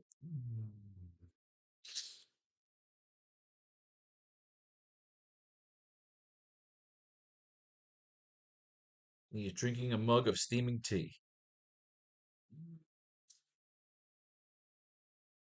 Man, you really look like shit. Mm. Tell me that's a fresh pot.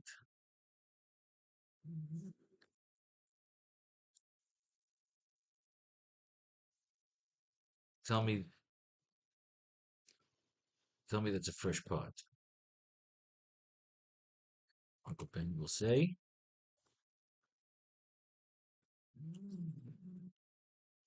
but smirks when he hears Peter's voice from behind. Tell me that's a fresh pot. There's none left. There's none left.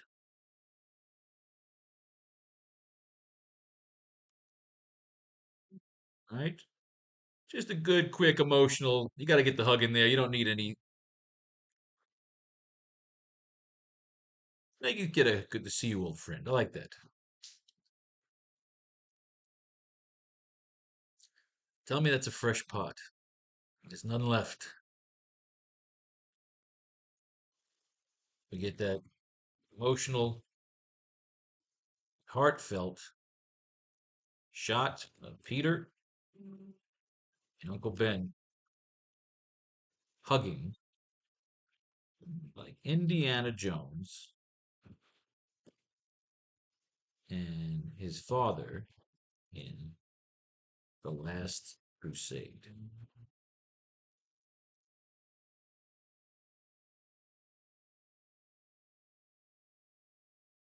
You get that.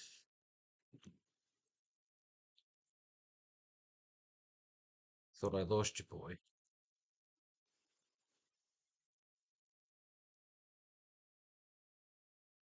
Thought I lost you, boy. I just lost my dad recently. This hits. Not even doing it for like dramatic effect. It hits. Good writing hits. It's one of my favorite scenes when Sean Connery hugs Indiana Jones in that movie. Now it's hitting me hard writing this line, and that's what writing's supposed to do. It's supposed to drag something out of you. I thought I lost you, boy.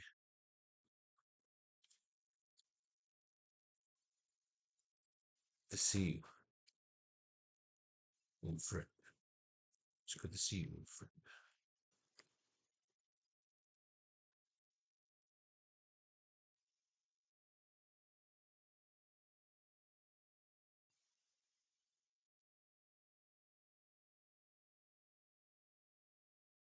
Let me get a little comical.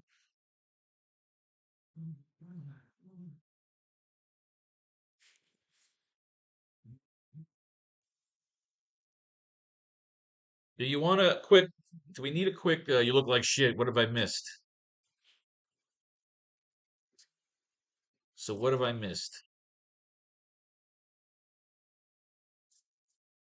Peter steals Uncle Ben's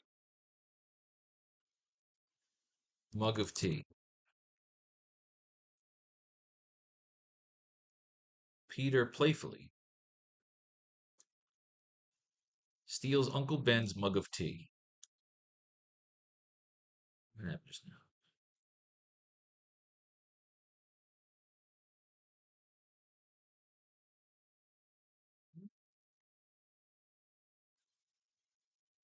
You look like shit.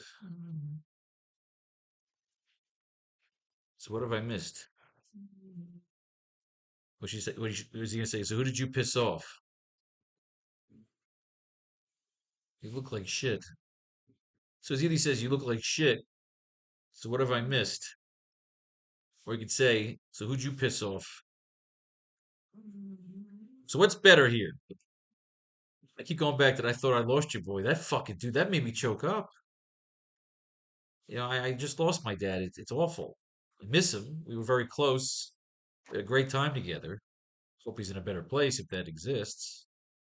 The journey's not over. Man, this hit me hard. Thought I lost you, boy. Good to see you, old friend. You look like shit. So what have I missed? Or, so who did you piss off? Yeah, you look like shit, so what have I missed? That doesn't work. Oh, we've done it. So, who did you piss off? Who did you piss off? And then we cut to Dr. O doing his thing here. We got a mine. Let's mine team up. Let's finish July.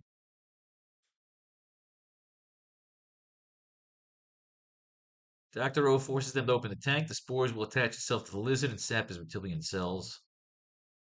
Is that what we're doing here to end this page? Or are we doing it on this page? So what we have here is some dialogue. We could fit some more panels. So who did you piss off?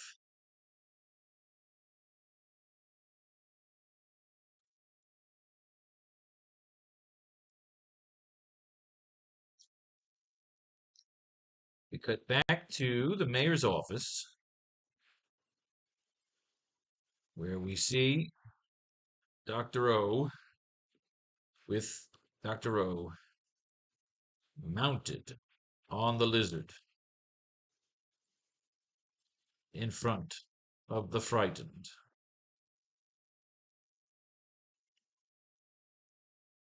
the bewildered Mayor Jameson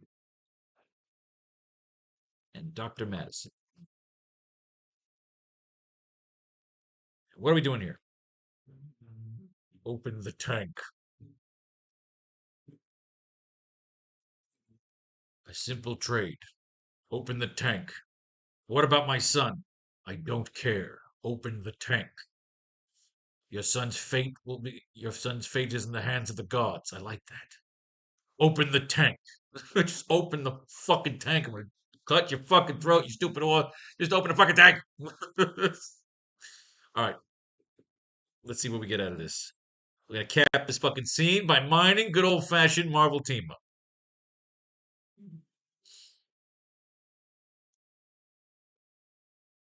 Let's see if we can close out this issue with some Marvel team up. Who's in this one? This is Yellow Jacket and the Wasp. Spider-Man swinging across the bridge. Hey, just south of the bridge, specifically the duplex penthouse, home of Janet and Henry Pym.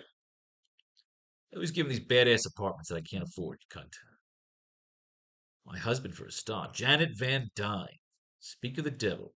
Jan, honey, wait to hear the news. I've modified my yellow jacket powers. I could shrink down and get. Oh, shit! The wasp is. She's hot. Let's get a shot of that. What is she saying? Oh, nice.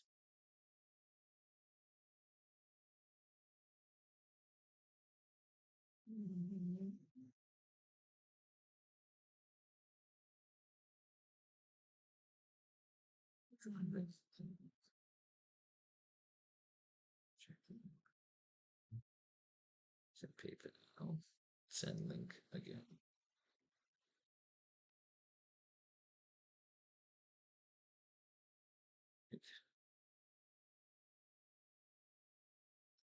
This guy's getting an order. Developer. Ugh, pain in my ass.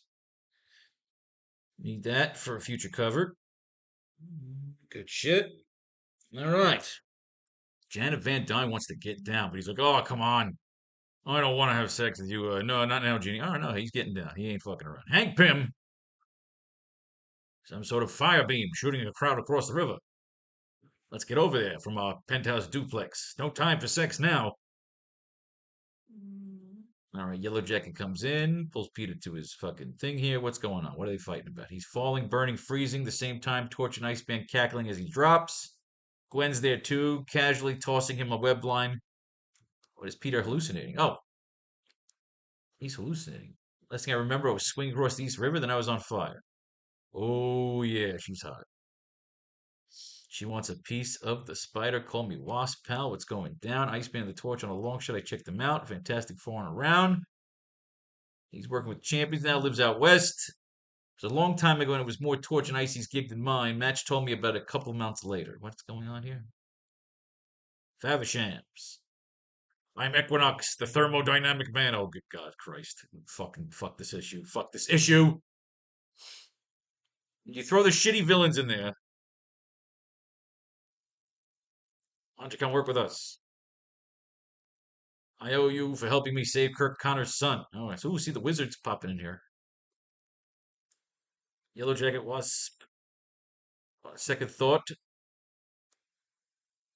This idiot Equinox is back. Oh God, please beat the shit out of Equinox. Oh, she shrinks down to the sexy wasp.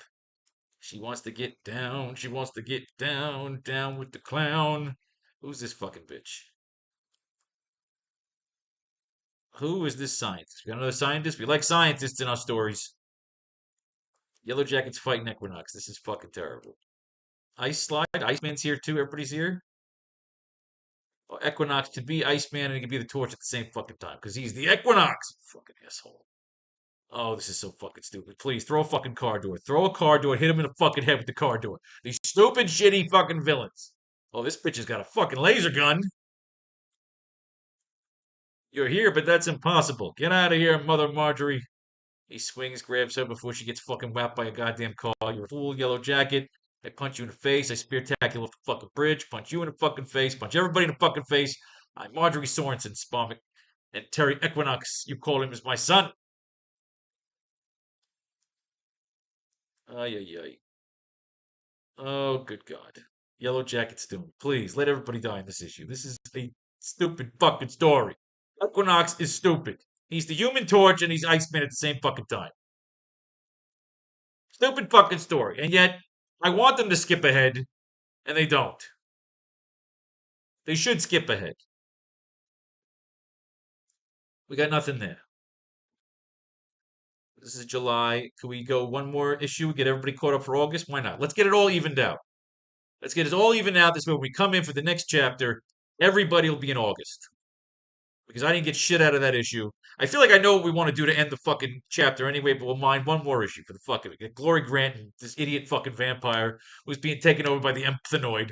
Whatever this fucking stupid villain is, let's just get through this fucking issue. The stupid Anthanoia caps. He's going down to swing down to grab fucking Glory Grant. They're bouncing through fucking buildings. The vampire's coming after him. He says, look, let me fuck this stupid vampire up because he's being controlled by some idiot fucking D-list villain of the week. Glory Grant looks hot. Short fucking hair, soul flavor. Everybody likes a little fucking brown sugar. Flash is getting away. He sees Shoshana. He says, Shoshana, you stupid bitch, come over here. I love you. I want to fucking be with you. You and me in Vietnam. You make a really hot fucking Asian fucking hot co-star, Bond girl. But the guys that own the fucking restaurant says, look, she's doing a shift. She's jerking people off. He says, look, you can't see Shoshana. He says, I'm Flash fucking Thompson.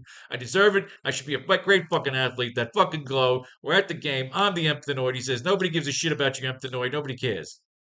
You're the Emphanoid. Does he give him a good sarcasm line at least? Somehow I'm not flattered. Now stay back. All right, good. Here it is. He did with Morbius. He's trying to. Of course, we get back to the fucking stupid time mind tripping. And held in a place of pain, Spider-Man suddenly has memories of events he did not take part in and could not be possibly know. The dimension-spanning palm bands have freed me from haunting Earth as a bloodlusting monster. Acquired from the living eraser in Marvel 2-in-1. Oh, good God. They want to keep you reading their shitty issues that aren't fucking selling as he fights the stupid fucking Emphanoid. This is 1977 Marvel, ladies and gentlemen. I was imperfect. I once tasted emotion I craved more, the stronger, ever more violent, since my body was designed to be self-regenerating and virtually indestructible. I ultimately exhausted and outlived my creators. Their world became this barren, inescapable prison. That's kind of cool. I mean, at some point, we might be able to use this fucking vampire. Maybe. Parasite. A fitting victim, one who waited to prey on others. And now that my thirst is slaked, I must have rest. Ripes. Maybe I should stick into drinking milk. Steady delivering.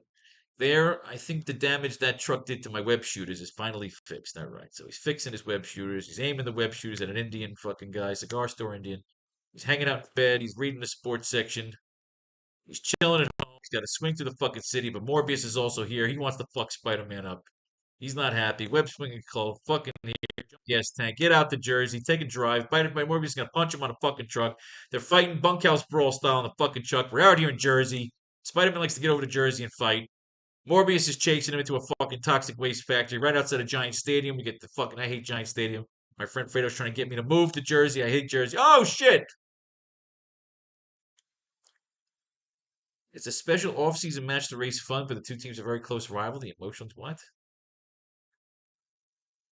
They play an exhibition football game for no reason. Raising funds? Raising funds for who? I kind of like this now. Now I'm interested. Now they're landing in the fucking stadium. 1977, I guess they were playing out there in fucking Jersey already. Spider-Man and Morbius fighting on a football field. That I like. That's kind of cool. But then the Emthanoid falls out and what, dies? He overdosed the Emthanoid. The stadium guards, the White Tiger. Oh, good God, this was bad. Oh, shit. Peter Parker, a spectacular Spider-Man. All right, August, that's what it is. We know how we want to end this. Okay, let's do this. We cut back to the mayor's office, but we see Dr. O mounted and lives in front of the bewildered Mayor Jameson and Dr. Madison. He commands Dr. Madison.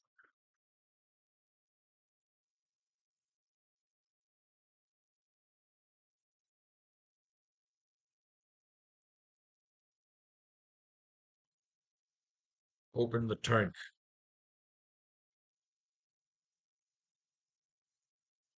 I can't. Uh, you can't. My son is in there. My son is in there. I don't care. His fate is in the hands of the gods. Now open the tank.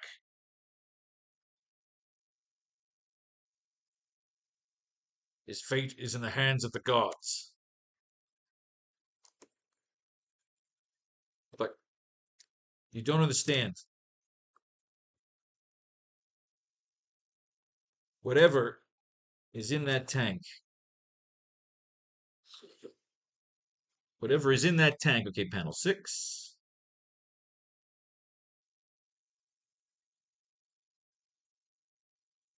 Commandeer several weapons, forces them to open the tank. That's what we're doing. Put this down. Actually, we don't need that, that's what we're doing. Whatever is in the tank.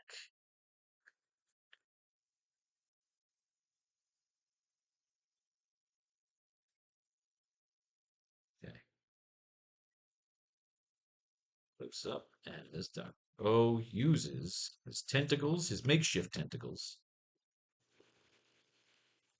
to grab both Jameson, Madison by the throats.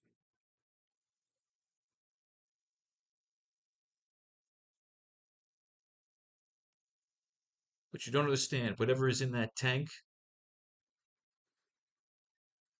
over here. Whatever is in that tank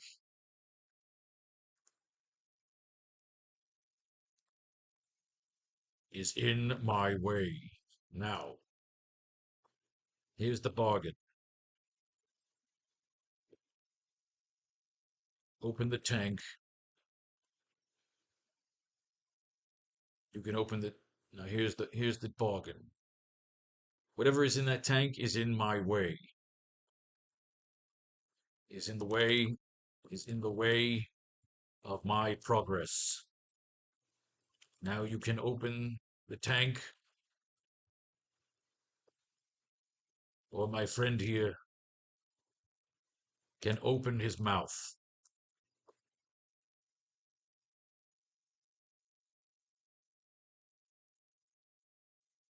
The lizard stares and drools at them, licking his chops like a monster possessed. Whatever is in that tank is in the way of my progress. Is in the way of my progress. Now you can open the tank, You can open the tank, or my friend here can open his mouth. Basically, open the tank or he's gonna fucking eat you.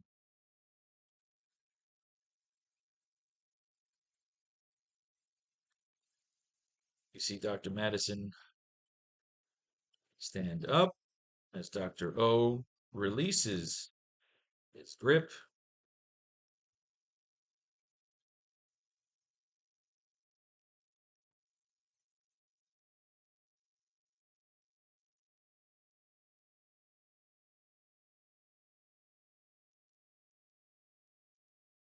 Madison.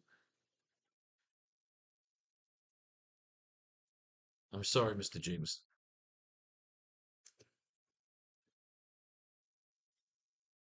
I'm sorry, Mr. Jameson.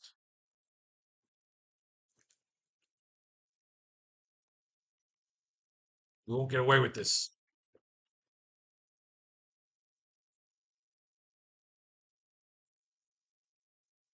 This town is filled with freaks like you. You won't get away with this. This town is filled with freaks like you. You had them all executed. There is no one.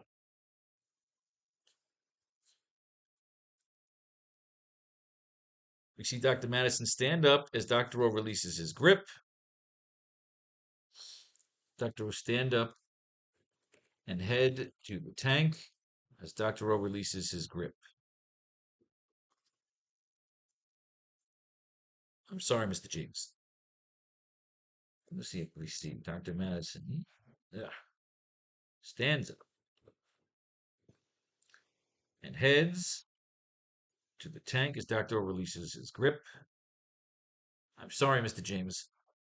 You won't get away with this. This town is filled with freaks like you. You had them all executed. There is no one. Open the tank.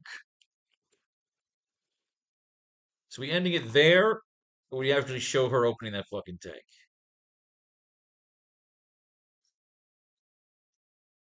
We have to find out in our next class. So I'm thinking we end that right there. You had them all executed. There is no one. Open the tank.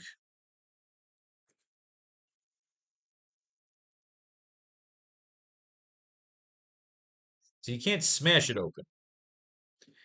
And of course he can't, he doesn't have fingers. Open the tank. Or just say there is no one. You had them all executed.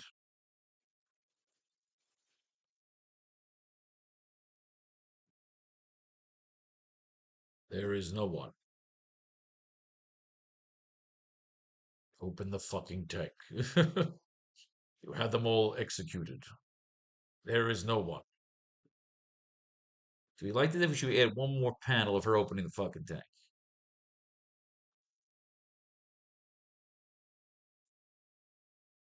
Now, because you need a good panel there where the spores are like they get off of John Jameson and they attack onto the lizard. And the idea is that once Spider-Man comes in and fights Dr. Owen, incapacitates him and all that shit,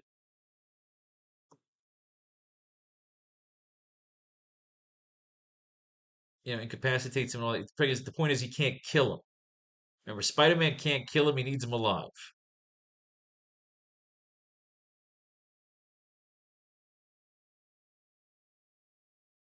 Destroy that thing, crush that thing, blow off. And the idea is that when Spider-Man incapacitates Dr. O, which he has to do in this issue, he can't kill him. He's got to get him down to Stark. He's got to save the greatest mind of Marvel.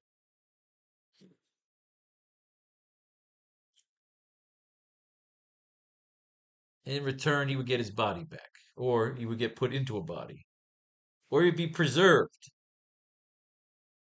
Bringing him down into the wasteland at Shield's office there gets him closer to reunite with these two guys over there in Venusville. The idea is being able to use him to get messages out to Vulture and Sandman that they're in Venusville. That he could be paying attention.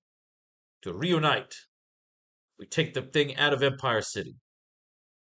You had them all executed. There is no one. All right, that's a good end for that fucking page right there. But is it enough? We got the loft. That's an easy shot. Uncle Ben sitting on the bed. That's an easy shot. We get that emotional heartfelt shot. Ben and Peter hugging, of course. Steals the tea. You get a good shot here. The lizard mounted. Yeah, the tentacles choking them out. Yeah. Licking his chops. Yeah, very venom-like. She has to go to the tank. Yeah, that's good. There is no one. I like that. Good ending. Bang! Ladies and gentlemen, class is dismissed. May fate and fate decide your fortune if you like what you read. Make sure to come here and buy a book on the new Pharaoh's Lounge Kickstarter, 12 days to go. Ooh, I love that. Look at that. 9969. Oh, isn't that a cute little number? It'd be better if it was 10 grand. It'd be better if it was 20 fucking grand. The beggars can't be choosers, can we? Peace, love, and war. All that shit in between.